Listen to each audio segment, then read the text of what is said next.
Kita lanjutkan urusan McDonald, di mana dalam video terdahulu ada pertanyaan, McDonald jualan apa?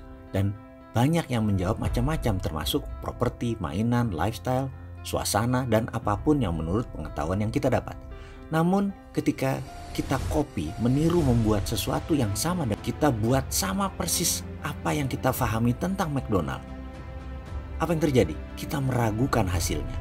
Apakah nanti akan banyak yang ngantri atau yang membeli produk kita? Lalu di ujung video tersebut ada pernyataan bahwa selanjutnya saya akan mengupas dari sisi psikologi karena pembelian dan bisnis adalah masalah psikologi.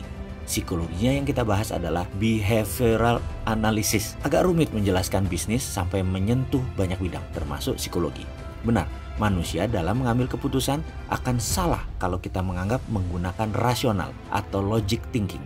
Ternyata sedikit unsur rasionalnya, bahkan terkadang sepenuhnya keputusannya irasional atau emosi. Ditambah lagi kemajuan teknologi informasi saat ini membuat manusia semakin emosional, terutama dalam pengambilan keputusan. Terjadinya pergeseran yang telak, di mana dulu pemahaman pembelian adalah dengan rumus munculnya kebutuhan atau need recognition, diikuti dengan pencarian informasi atau informational search, diikuti dengan evaluasi alternatif produk yang akan kita beli atau evaluation of alternative, kemudian melakukan pembelian dan penggunaan atau purchasing and consumption. Fakta sebenarnya, kenyataan terbanyak pada saat Anda ke Senayan City di mana niatnya mau membeli celana jeans dan minyak wangi, ternyata proses belanja tidak semulus logika kita sewaktu berangkat di awalnya. Seberapa sering ternyata Anda pulang tidak jadi beli celana jeans, malah beli baju atasan. Tidak jadi beli parfum, malah beli handphone seri terbaru. Di mana rasionalnya?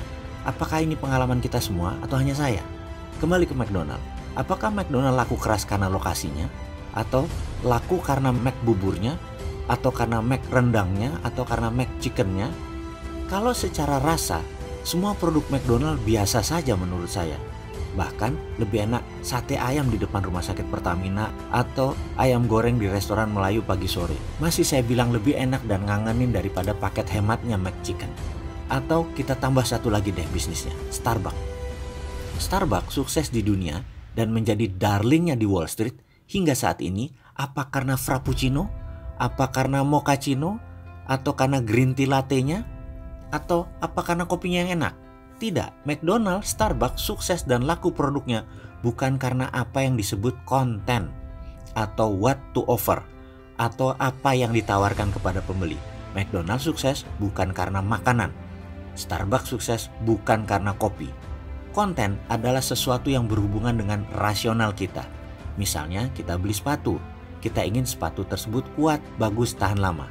Kita ingin membeli makanan, maka makanan tersebut harus enak, harus murah, mengenyangkan, atau bahkan makanan tersebut sehat atau tidak. Semua itu berhubungan dengan rasional. Itu adalah konten. Sementara konteks terkait dengan emosi. Kalau kita bicara emosi cenderung tidak rasional. Fanatisme misalnya karena emosi, bukan karena pemikiran rasional. Coba kita lihat, apa hubungannya wanita cantik di samping mobil mewah? Apa hubungannya koboi dengan rokok Marlboro? Apa hubungannya kecantikan body shop dengan against animal testing? Sekilas memang nggak nyambung, tapi itulah konteks, itulah emosi. Sekali lagi, McDonald bukan melulu karena makanannya. Starbucks, Subway, Chipotle, sekali lagi bukan karena makanannya atau minumannya. Merek-merek besar tersebut menjadi besar sejak day one karena konsep konteksnya. Konteks adalah how to offer. How, bagaimana cara Anda menawarkan produk. Jauh lebih penting daripada apa yang Anda tawarkan kepada pelanggan Anda. McDonald's sukses karena konsep service, cleanliness, dan family value-nya. Keramahan kepada anak-anak, tersedianya tempat mainan, termasuk event-event di saat hari khusus seperti ulang tahun dan pesta anak lainnya. Semua tersedia. Merchandise anak-anak, The Toy Stories, Hello Kitty, Moana, dan banyak lagi lainnya mempertahankan citra atmosfer restoran yang fun dan friendly. Itu semua adalah konteks, itu semua adalah emosi. Sekali lagi, dari sisi yang lain saat ini konten saja tidak cukup. Untuk memenangkan kompetisi bisnis harus masuk ke emosi, ke konteks. Konten itu sesuatu yang given, sesuatu yang biasa-biasa saja. Kita harus memanfaatkan kekuatan konteks agar memberi value yang unik. Bagaimana membuat konteks dari produk kita? Karena mungkin produk sahabat bukan makanan atau juga bukan minuman, tetapi ada ribuan konten lainnya. Bagaimana behavioral analisisnya sehingga bisa membuat konteks yang menarik? Ini pertanyaan serius yang harus dijawab serius. Kita lanjut yuk.